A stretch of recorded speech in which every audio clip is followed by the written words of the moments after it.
સુરતના સણિયા હેમાદ ગામના મિલકત ધારકો મનપાના અધિકારીઓથી પરેશાન. અધિકારીઓ ખોટી રીતે હેરાનગતિ કરી બાંધકામ અટકાવવાનો પ્રયાસ કરતા હોવાનો આક્ષેપ. હાલ સણિયા ગામમાં 500 થી વધારે ઇન્ડસ્ટ્રીયલ સોસાયટી કાર્યરત છે. ખોટી રીતે આ ઇન્ડસ્ટ્રીયલ સોસાયટીને ટાર્ગેટ કરાતો હોવાનો ખાતા ધારકોનો આક્ષેપ. થોડા દિવસે અધિકારીઓ આવે છે, મિલકત સીલ કરી દે છે. સણિયા હેમાદ ગામની અંદર ખૂબ મોટા પાયે ઇન્ડસ્ટ્રીયલ એકમોનું બાંધકામ થયું છે, પરંતુ જે તે સમયે અધિકારીઓએ કોઈ કાર્યવાહી કરી નહીં. હવે નાના એમ્બ્રોઇડરીના યુનિટ ધારકોએ પોતાના એકમો શરૂ કરતા કાર્યવાહી થઈ રહી છે.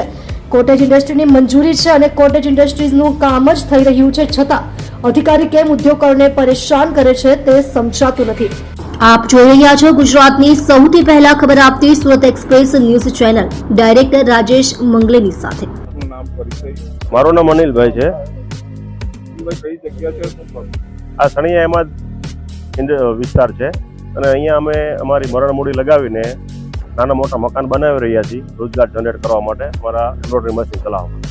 અને સમસ્યા એ છે કે એસએમસીનો વારે ડિસ્ટર્બન્સ આવે છે. આ લોકો અમારે મકાનોમાં સીલ મારે છે, મકાન તોડવાની ધમકી કહે છે, નોટિસ આપે છે અને તોડે પણ છે. આ સમસ્યા કેટલા લોકોને આવી રીતે સીલ માર્યા છે અને તમારા કેટલા પરિવાર છે? તો અહીંયા અત્યારે રિસેન્ટમાં 3 દિવસ પહેલા વૃંદા અને ગિરિરાજ 2 સોસાયટીને સીલ માર્યા છે અને આ સીલનો તમે એન્ટાયર ગણો તો 4 થી 5 હજાર લોકોનો રોજગાર અત્યારે ઠપ થયો છે.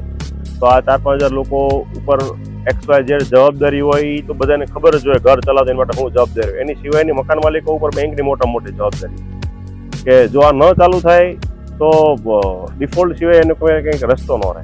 કારણ કે થોડા ઘણા પૈસા હોય ને થોડા ઘણી લોન બોન લીધી હોય, અંદર જે મશીનરી છે બધી નવી મશીનરી છે, ગવર્મેન્ટની પ્રોત્સાહન સ્કીમમાં એની ઉપર લોન લીધી હોય તો મશીન બંધ રહે તો હપ્તા નીકળાય. સીલ મારવાનું શું કારણ હોય? સીલ મારવાનું કારણ મોટા એવું છે કે અમુક લોકોએ RTI કરી અને જે કાંઈ એના ધારાધોરણમાં આવતા હોય એ ધારાધોરણ RTI કરી અને તોડપાણી કરવા માટે સીલ માર્યા હોય એવું લાગે છે.